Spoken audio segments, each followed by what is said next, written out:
Welcome, fans, once again to That Was Two with professional wrestling independent referee Brad Livingston. With me today, now an international veteran of the Squared Circle, Ryan Rogan. Ryan, how's it going today? Hey, what's going on, Brad? Nothing. Just interviewing you. Super pumped. Yeah, it took only a year. It only took a year for us to actually get this interview underway. I know, unbelievable. It's important, though. It's time to get it going. Unbelievable, gorilla. Time to get Unbelievable, gorilla. unreal. All right, so let's start with the question that I ask everybody. Were you always a fan of the wrestling business growing up? Yes, of course I was. I've always been a fan. I always will be a fan, first and foremost. That's the most important part. I started watching wrestling when I was as much as I can remember, as I was at least 10 months old, and not that I remember, but from what from what like my family says, I used to cry when I was a baby, and then when wrestling used to play on TV, it kind of shut me up. Nice. So yeah, it's pretty cool, and I remember starting around age 3, 4, like around like Survivor Series 1993. That's when like I have my fondest memory of wrestling. Nice. Was there anything specific that stood out to you that really drew you in? Yeah, the characters, the leather boots, like just the larger than life personalities. Seeing like the Undertaker, he looked so scary, but he looked so badass at the same time. Macho Man with all his like colorful gear and his colorful and flamboyant promos. Like I can go on and on. Shawn Michaels, Bret Hart, all those guys. They really inspired me to pursue this dream. Sweet. So when was it that you decided that you wanted to get your training, and where did you go? I started. Well, actually, wait, sorry. I decided to start wrestling when I was like I had made up my mind when I was about like 12 or 13. Like, okay, I'm like I really want to do this for sure. Like I always knew I wanted to do it, but as I grew older and my brain got older and everything and more understanding, then I'm like, okay, like this is really what I want to do. Like I don't see myself doing anything else. So I was 13 and I was looking into wrestling schools, and like I would look up the Wild Samoan school. There was Killer Kowalski, but those were all schools that were really far away from me, and I didn't have the money for that. Um, and then after I found out that there was a wrestling school in Montreal, and there was Jacques Rougeau's wrestling school, Yes. Mountie, one half of the Quebecers and the Rougeau brothers. So yeah, and I had a friend of mine. His name is Chris. That's a very dear friend of mine. I still talk to this day. We both went there and got the information and all that stuff. He ended up starting before me, and then I started like maybe 8 months after him or a few months after him, and I started training when I was 14. Wow. Sweet. Would that be Chris Cruz? Yes, Cruz, Nice. Chris Arrows. Yeah, Nice. yeah. So when you get a hold of the wrestling school, you're going in for your first go at it. What was that like? Your first day of training? What were some of the things that you did? The first day of training, I remember being really, really nervous.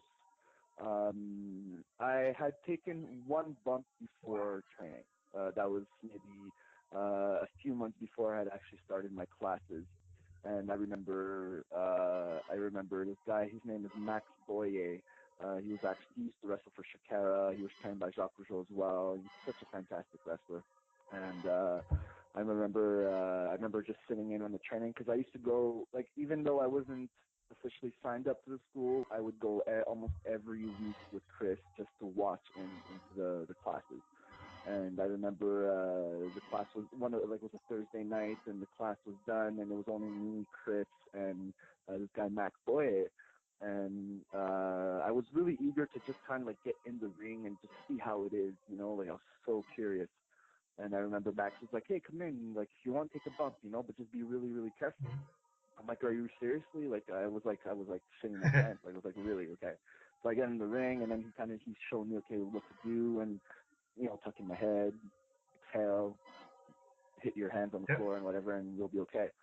I'm like, cool. So then like I slowly go down, and then like I take the bump, bang, then after like I was there and I was like, that's it. You know, and then he's like, and then after he goes, yeah, and he's like, that was, you know, surprisingly, I'm not saying this just to say this, but that was actually a really good bump. And I'm like, really? And he's like, yeah, no, I'm serious. Like, I would tell you if it wasn't good, you know? And I'm like, damn. So, like, I always felt the bumping part of wrestling was super easy for me. And then the first day of class, like, I guess, like, I was so motivated that, like, I believe, if I remember correctly, I really excelled in that first class. I remember picking up on things really quick, you know, like the lockups, the headlocks, and stuff like that. And I had like a bunch of friends who were like into like this backyard wrestling thing. Like we did a little bit of that, like that, not that backyard wrestling, but just like, you know, kind of get the feel of it and all that stuff. So, and I remember like learning a bunch of stuff, like, you know, like when you get into a building or if you get to a show or if you get to training, you know, you be respectful and you shake everyone's hand and you're very polite and you stay professional all the time. So that was one of the first things I learned from Jacques was, you know, just be respectful and shake everyone's hand and just, you know, keep your head up and, you know, have fun and just shut up. Nice. Hey, that's a good one, the shut up part for sure. Oh yeah. So your first match, walk us through that. You're leading up to your first match, where it was, who it was for. Match I had in the ring in front of a crowd was in a battle royal, and it was a really big show. I had a little spot, everything was cool. I did 4 of those, like Jacques. This was from Jacques Rougeau's wrestling, so I did like 4 shows. So I did 4 battle royals. My first official match that I had where like it was like a bell to bell and I had action was on December 30th, 2006 at the Verdun Auditorium in Montreal. That had about there was about 2,500 people at that show. That's for my first match. Wow, that's a good sized crowd for your first match. That's awesome. Oh yeah, no, I'm telling you, man. Like I remember going out before, like I was like maybe 5 minutes before, and I was 15 at the time, and the crowd, like I remember being the 3rd match on the card, and I was shooting bricks, man. Imagine. Yeah, I was shitting bricks. I remember in the match, because with Jacques, like we would practice our matches like 2 months in advance. So we were always doing the same matches on the shows. Yeah. And I remember there was a spot that we did was the asside moonsault. And so whatever, like I would practice it over and over, and everything was cool. I eventually nailed it. And then when it came time for show, I guess the second match, like the second match on the card, the match before me, the guy put way too much baby oil on. Oh.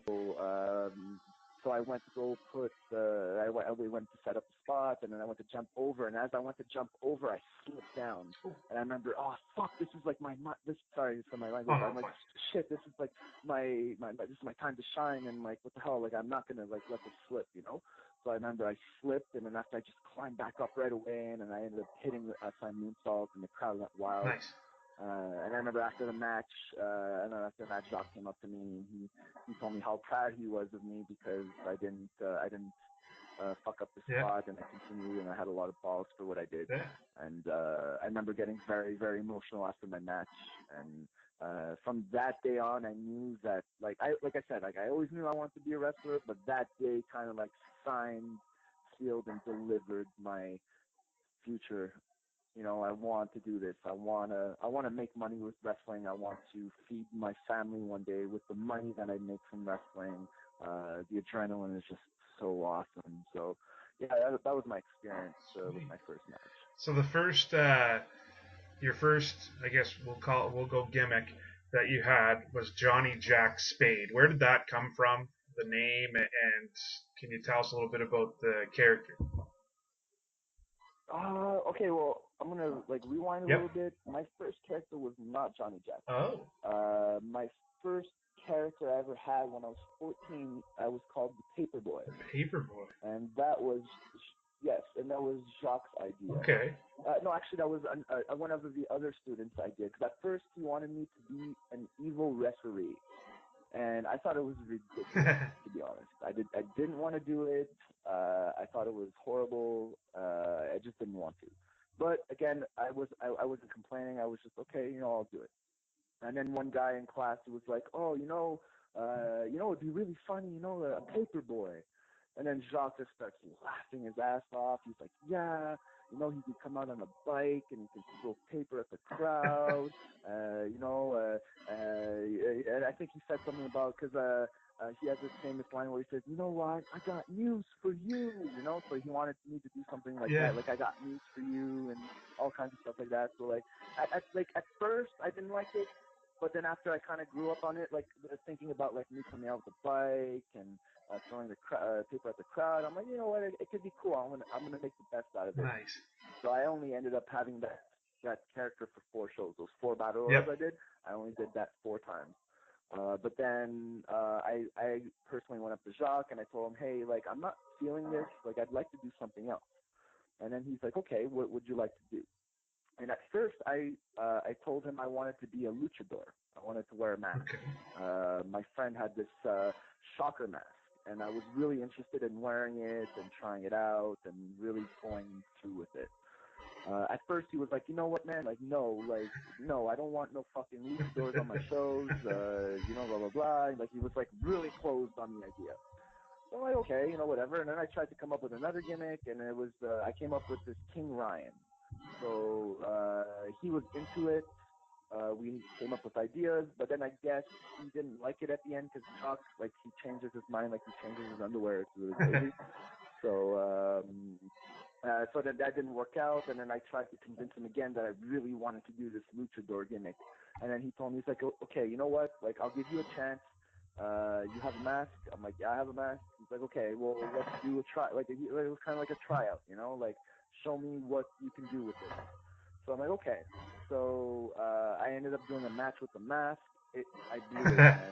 Like, it was so bad. I didn't know what I was doing and everything. And he came up to me. He's like, man, you got to take that fucking mask off. Like, it was shit and everything. And, like, remember, I'm like 14, 15 years old. So, like, my feelings hurt, man. So then after he's like, I told him, I'm like, can you just give me another chance? Like, I'll go, like, I'll go buy DVDs. I'll go study it, And he's like, you know what? Okay, study it. I'll give you 2 weeks to study and come back and show me what you got. Okay, cool. So I ended up buying some I think it was some CMLL DVDs at the flea market. About like 4 or 5 of those. I just started binge watching those. And then, like, really studying the Mexican style of wrestling. I was so fascinated with it. I love everything about Mexican wrestling. And then I went back to class. We had our 5-minute matches. I blew the roof off. He loved it. He came up to me. He's like, okay, you really, really proved me wrong. So I'm giving you the chance. You can do this gimmick. So we came up with the name El Loco Torino. It doesn't really mean anything, but hey, I was really happy and I ran with it. So and then, sorry for procrastinating. So my Johnny Jack Spade gimmick. That Johnny Jack Spade gimmick was, man, I was playing a video game and I was trying to come up with new names because I wasn't wrestling for Jacques Rougeau anymore. We had parted the ways. And I didn't want to keep the El Loco Torino gimmick anymore, and I wanted to be more. I wanted to take the mask off. I wanted to show my personality more. So at first, I came up with the name Amazing Spade. So I ran with that for a good 6-7 months, and then I needed something more. Like, I needed a name. So Johnny Jack actually is my dad's name is Johnny, and Jack is short for. Jack in English. So I put both of them together, and then I just put the Amazing Johnny Jack. Nice.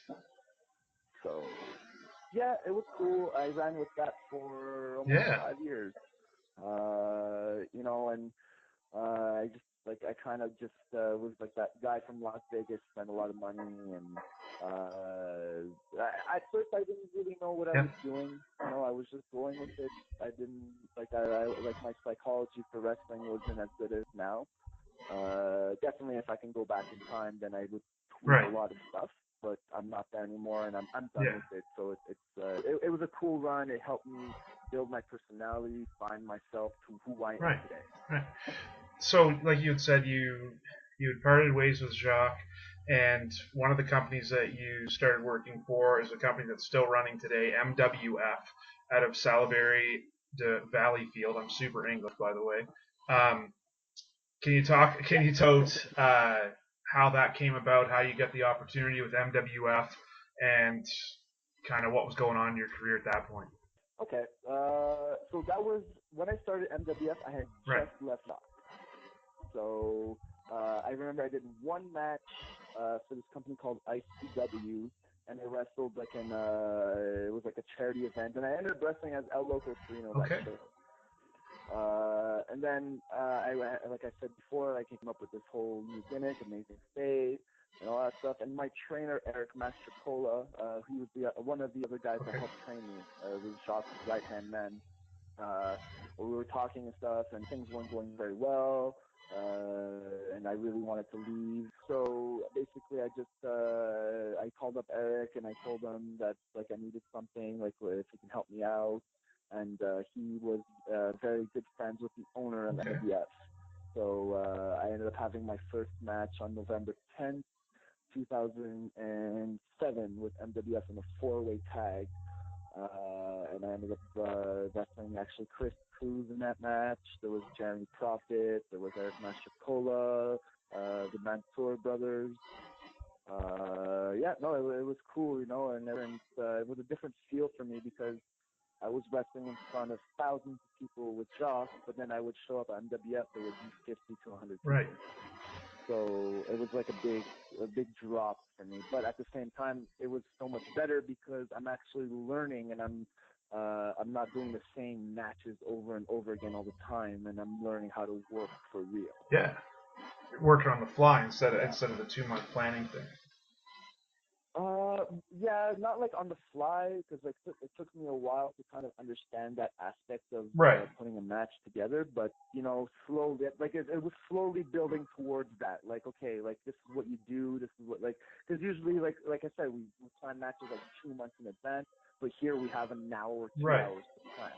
So like it was a big challenge for me. It was very different. Like it was like the Shock is like the bizarro world, like in finance. Like it's so different. Yeah. You know, like it's like you go here, it's the same kind of people but different, like completely different.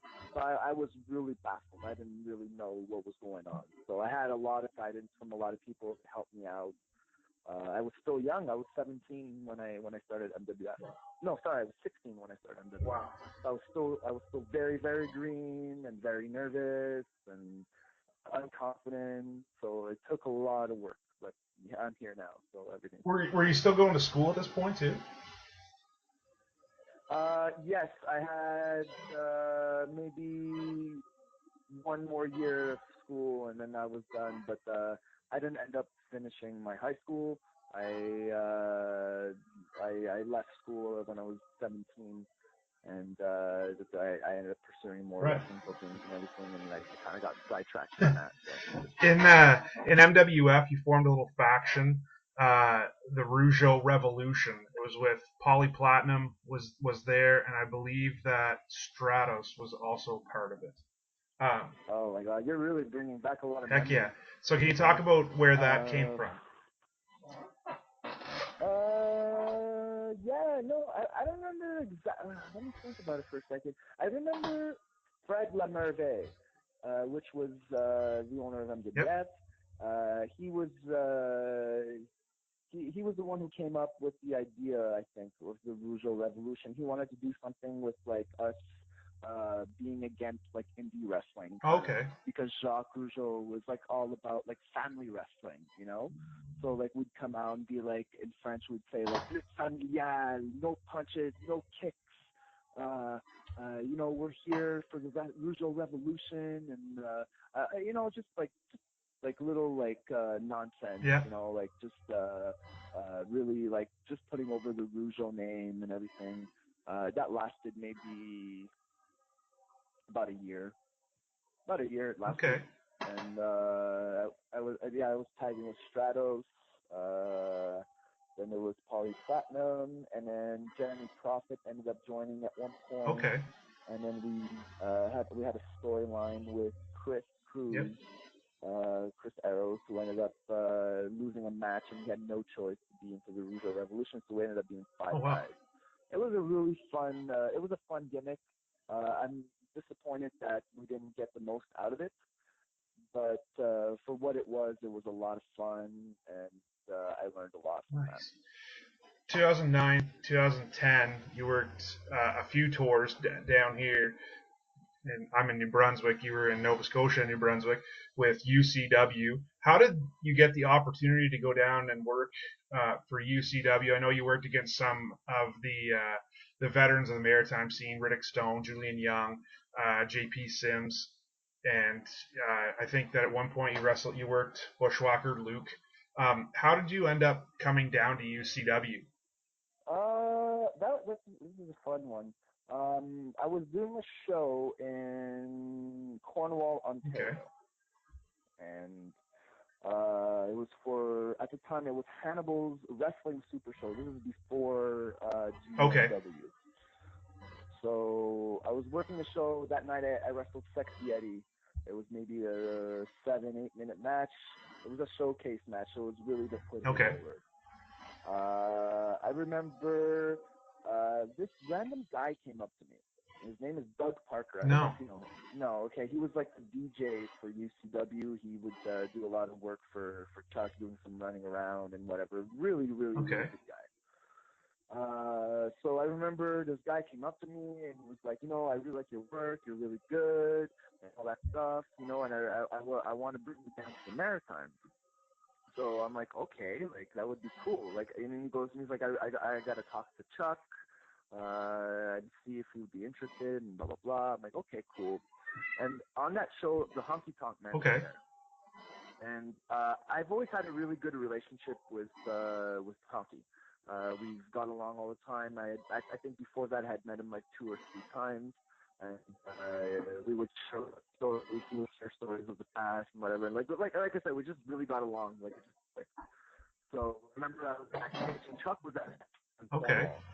And so we were backstage, and I remember I was sitting down. I was talking with Honky, and then Chuck came and he sat down, and we were just shooting the shit. You know, I introduced myself to Chuck and whatever. So we were talking for maybe like a good 20 minutes. And then Honky was like, you know, Chuck, you should book this kid. And then after I look at him, I'm like, oh, okay. And then after he's like, and Honky put me over. You know, he's a good kid. He wants to learn, and you should, like, if you want, like, you should book him. So, and then Chuck was like, yeah, you know, like maybe we could do something. So things led to another, and with Doug really pushing me, Doug really pushing Chuck to bring me in, and then having Honky's referral, I ended up doing my first tour with Chuck in April of 2009. And the deal was that Chuck was only, because it was 7 shows, 6 shows, and the deal was that Chuck was only going to use me for 3 shows, and I had to pay my way to get there. So I'm like, you know what, man? Like, I have nothing to lose. I have nothing to do. So I'm just gonna do this. So I remember I had a PlayStation 2. I had a bunch of games and a bunch of shit. So like, I'm like, you know what? Like, I don't need this right now. Like, I really want to like pursue this. So I went to the pawn shop. I sold everything. I think I got like $200 for it, and I ended up taking a 20-hour train from Montreal to Halifax. And then I got off the train, and Doug was there to pick me up, and then right away I went to the gym with Sexton Phillips, and he was one of my first friends I made in the business. Nice. He goes the American Patriot. Yeah, the American Patriot. Yeah. So, and I mean, just from that, from you making that sacrifice, it got you into like quite a few more tours with Chuck. Oh yeah, that's what happened. Like I wrestled JP Sims in Trenton, Nova Scotia, and we blew the roof off. Literally, the first match was Al Snow versus, I think, Riddick Stone, if I'm not mistaken. It was Al Snow versus Riddick Stone. They just opened the show so good, and I remember Chuck. He gave me my pay, and everything was cool. And after he's like, okay, well tomorrow you're going to be working again. I'm like, okay, cool. So I was always expecting to work days. Like I thought I was going there and to make a few bucks and just learn, but I ended up making more than Yeah. what I thought. The one of the things that comes up, obviously, we've talked about him already. Cruz. You worked with him in a tag team several times, and one of the tag teams that you've worked quite a bit, of course, being from the Montreal area, the fans would know who these two are, and if you follow indie wrestling at all, you would definitely know them. Le Tabernacle team. Can you talk about your matches with them? Oh yes, yes, yes, yes. Those guys are so. Yeah. Everything they do is amazing. I remember, I remember working with these guys even before the Tabernacle team. I remember Thomas is actually a Rougeau boy, and he was there when I started Oh training. wow.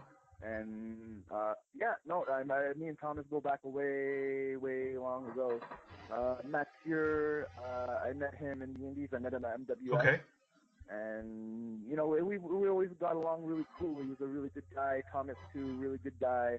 And I'm really happy for their success. I really hope that they get signed by Impact. I think it would be a great opportunity for Canada, for tag team wrestling, and for Quebec. I think it would be amazing. Yeah, I mean, just getting a chance to watch them and see them progress has been awesome. In 2011, there's a match that stands out for me. It was four-way. It was yourself, Speedball, Mike Bailey, uh, Urban Miles, I think, and Urban Kevin Miles. Steen. I was wondering if you could talk about that match. Yeah. Oh man, that match. It was very. It was a very great. It was a great learning experience. I remember a few weeks before. This is when Kevin had his run with ROH, and he was taking. I think he was taking a little bit of time off. I think he was in Montreal for like a month or two or something like that. And he was back home, and he was giving out some seminars. And I remember attending his seminar, and we got along pretty good. And he was putting over my wrestling. He said I was a good wrestler and everything, and he wanted to help me out. So he ended up referring me for C4. I had never wrestled for them before. And the match was really cool. It was like, for me, it was a big match because I never wrestled anyone of that caliber at that point. A Ring of Honor star and one of the best wrestlers in the world, and it was really cool for me. Nice. And I ended up having a one-on-one match with him at CRW in 2000, in August or two, I think it was August 2011, and it was really cool. I got to learn a lot from Kevin, and I'm really happy for his success. He deserves everything he has. He works hard. He's a family man, and he deserves everything he has. That's awesome. You right around that same time, you formally named your tag team with Chris Cruz the Bromance. Can you talk about the idea behind the team and where you guys decided to come up with the name, all that stuff?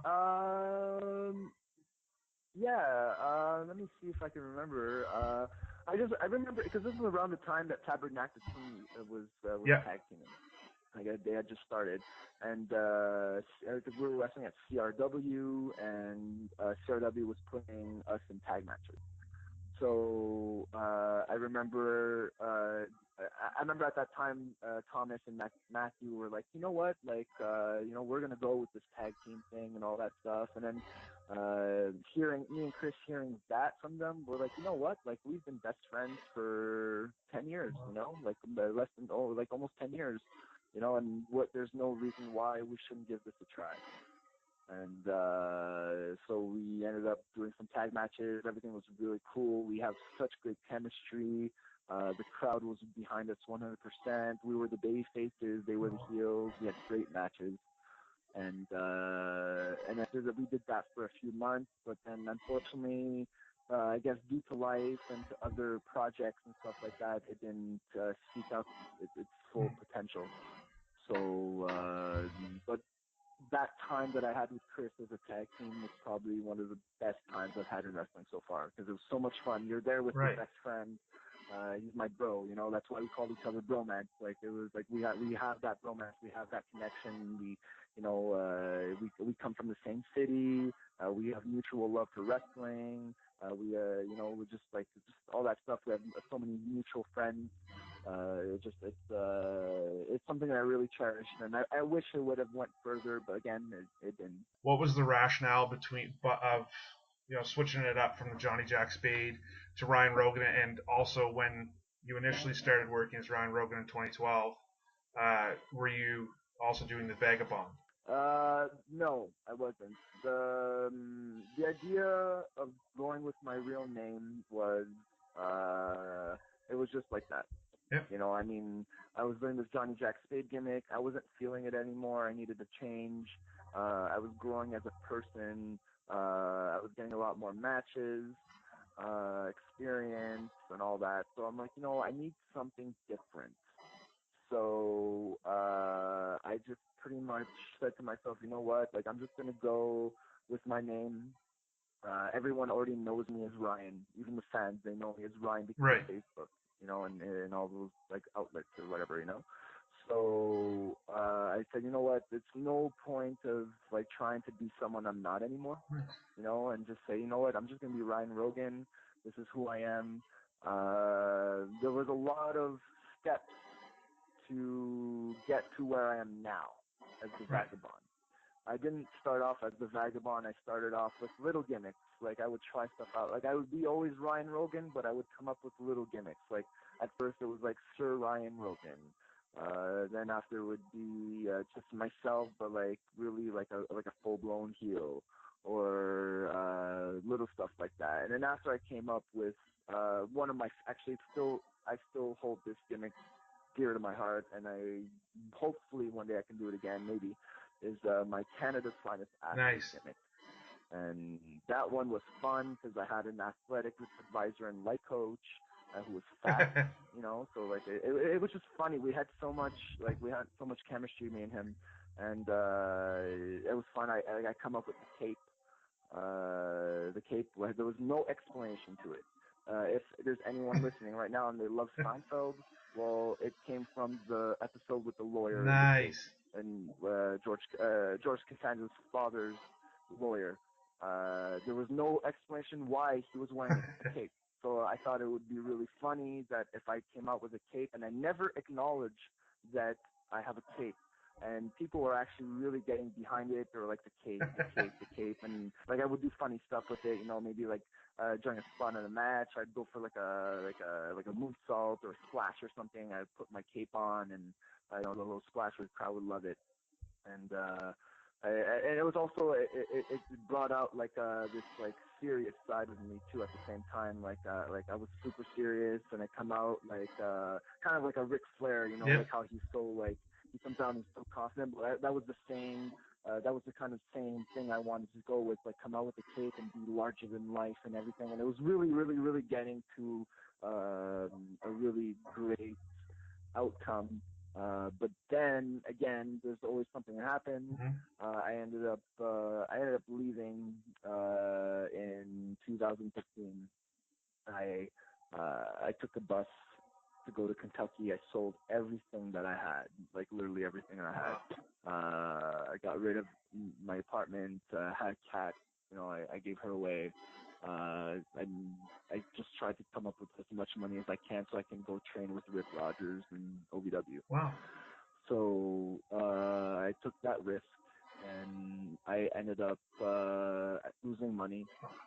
I ended up getting some sort of infection on my back. I didn't have traveler's insurance, so I was broke with 25 cents in Kentucky with no place to stay. Wow. So, it was crazy, man. And that's where the character of the Vagabond was born, was in Kentucky. It was really crazy, man. Like, it's a scary feeling just being there and, and just like having nothing. Like I had been in a predicament like that beforehand where I had left my mom's house and I was pretty much on the street. I was homeless for 6 days. And like the Vagabond gimmick character, me. The Vagabond is me. There's no gimmick in the Vagabond, right? So I just decided, I'm going to use something real, so the audience can connect with me. I've been through these life experiences already as a vagabond and being on the streets and trying to find my way and try to make money and try to live, you know. So I just decided, you know what, man, I'm just going to come to the ring. I'm going to be myself. I'm going to come out with my bag. And then I eventually started begging for money. And then people got behind it. And like the begging, the money that I make, this is real. This is real, man. Like this is like I have a bag of chips in front of me right now. That bag of chips was paid with the money that people gave to me, because now I can eat something. You know, I can have water, I can have chips, I can have little stuff, and that stuff gets me by, and I'm very, very grateful for that. Wow. And that's unreal. I had no idea. I didn't know that part. That's awesome. I mean, not awesome that you had to go through that, but awesome to hear that story. That's incredible. Yeah, I don't usually share that story. Wow.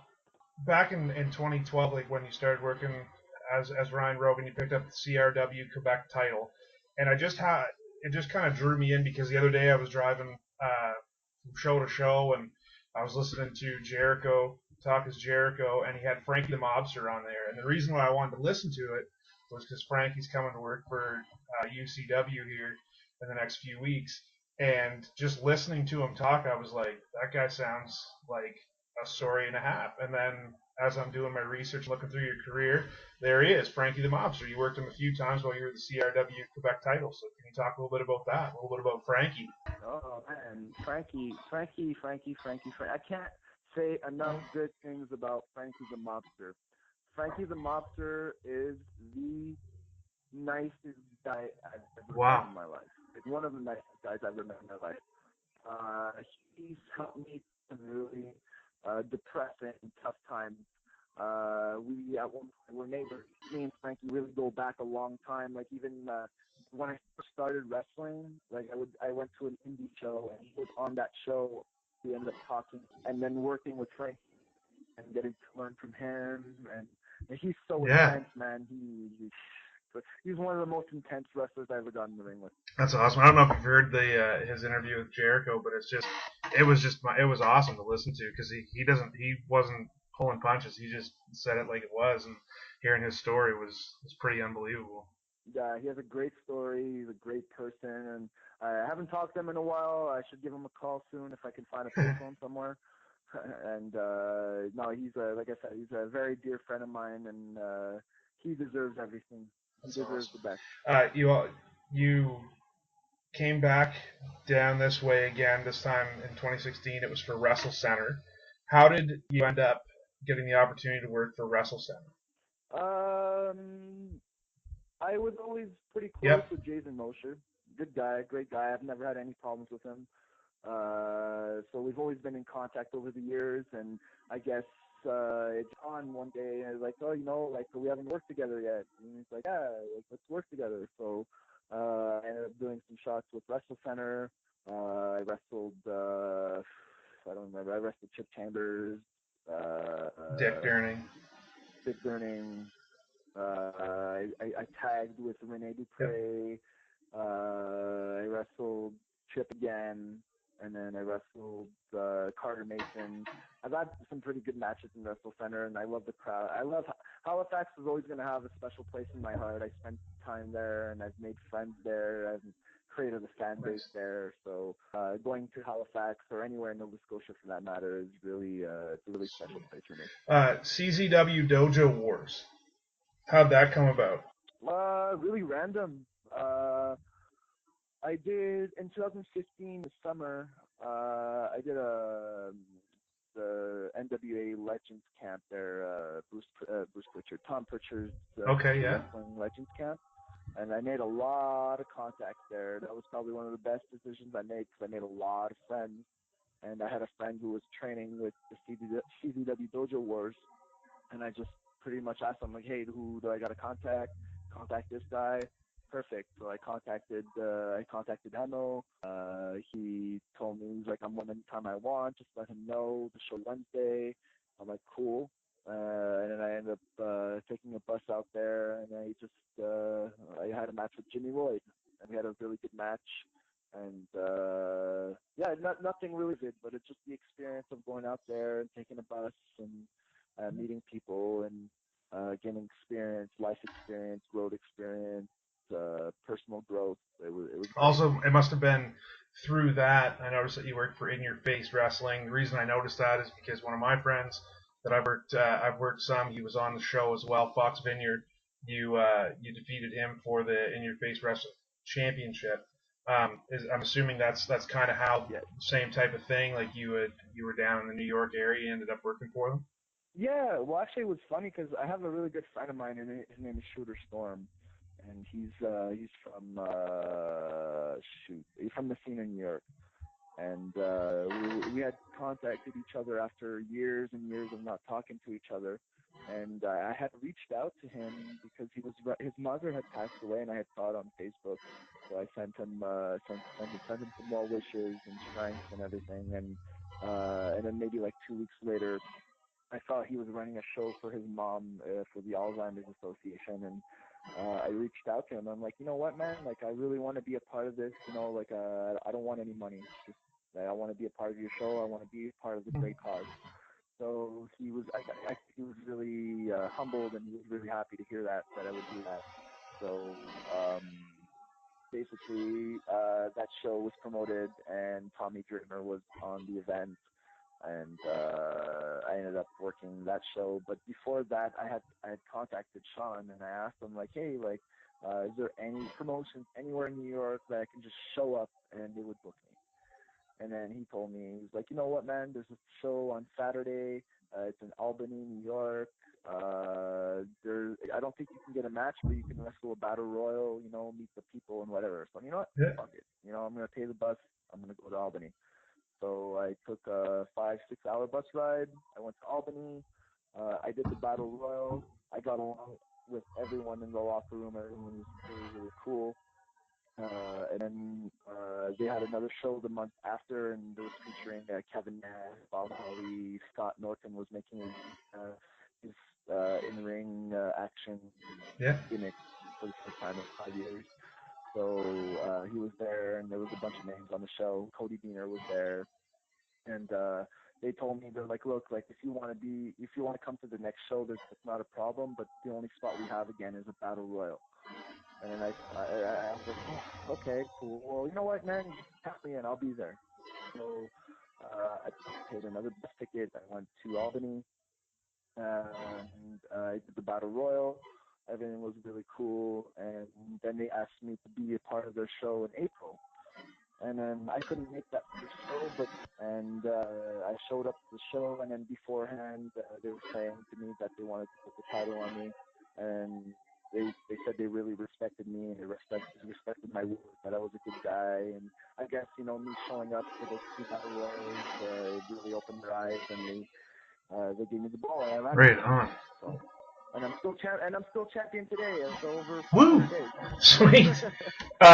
So I wanted to. Even though I haven't defended it. You're still a champ. Doesn't matter if you defended it. Yeah. I wanted to talk about the Atlantic Grand Prix tour that you and I worked. That was when we first met.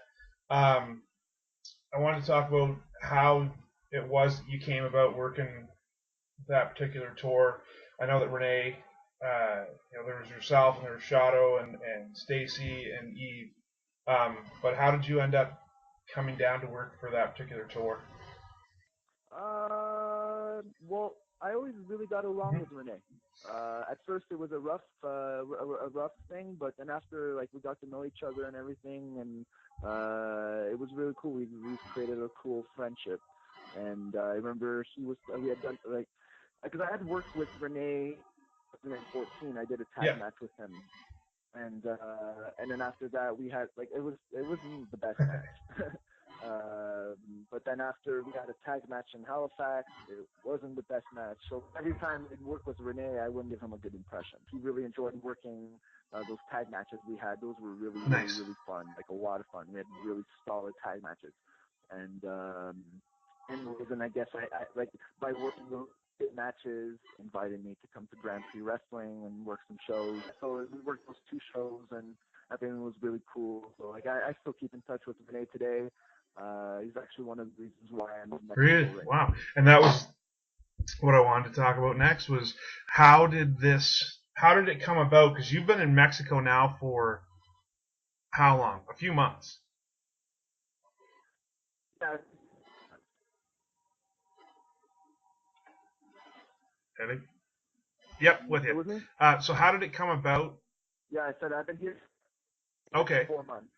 How did it come about? How did this whole experience come about? 'Cause it's fantastic to obviously I watch you on Facebook and check out the matches that you post and stuff like that. But it's a pretty interesting experience. How did you end up down there? That he was from Mexico. He's a wrestler and an event together on Montreal for Mexican Independence Day. So I ended up helping them get the ring. I got them some talent, and then uh, we kept in contact, and he invited me over Wow. for the first month. Like I was taken care of. So yeah, he helped me get like that experience in Mexico and kind of give me that boost that I need to get recognized in Mexico. If I wasn't at that show that day, if I wasn't outside at that Right. very moment in there next to the tent, then I would not be in Mexico right now. I wouldn't be wrestling super crazy next week in Tulancingo. I wouldn't have met Penta Zeramiero and have him refer me for Revolution. I would have never became friends with Jack Evans. It's so crazy. Yeah. Like I'm so grateful for every. That's unbelievable. I mean, just that one chance moment where you're in the right place at the right time. And I've heard that from so many different guys, the right place at the right time. But one of the things that you personify is one of the people that I really look up to in the business, and I talk to, whenever I get into a spot where I'm just not sure what to do because I'm still so freaking new in the business. I've just been doing it now for a year. I reach out to Bob Evans, and one of the biggest things he talks about is getting yourself out there and hearing your success and seeing where you've gone really solidifies that. Bob Evans is a great guy, man, and what he says is true. You have to go out there. That's what I base my life on, is just going out there and taking that risk and seeing what you can get out of it. For example, like I said before, like going to Albany on Right. the diet twice, and the third time I became their champion. Packing my bags, going to OVW and not going, but then I fell flat on the day. But again, Vagabond gimmick would have never existed. Exactly. Right? So many things like that. Everything is crazy like that in life. And again, like it's people who are listening right now, they're just starting out, so they want to start out. I always say, people always ask me, "Oh, I want to do wrestling. What do I do?" Basically, what I tell everyone is, go out there, leave your town, leave your city, leave your country, go somewhere else and learn. Because once you step out of your comfort zone, experience just by being out there and living. I don't know if I'm making sense right now, but just going out there and seeing something new. Because yes, okay, I wish someone would have given me this advice when I was starting out, saying like, okay, start wrestling out there and leave. Don't stay in town. I tell this to everyone: go out, go to the Wild Samoan School, go to the Monster Factory in New Jersey, go to Florida, go somewhere, but go somewhere where you know that you're gonna get a lot of contacts, a lot of experience on life, just because you're exactly. Well, listen, I cannot thank you enough for finally able to do this. It's been a blast. It's been fantastic. Good luck and all that, and hopefully at some point we'll cross paths again in the ring. Yeah, we will definitely. Once again, fans. No problem, buddy. That was 2 with Brad Livingston.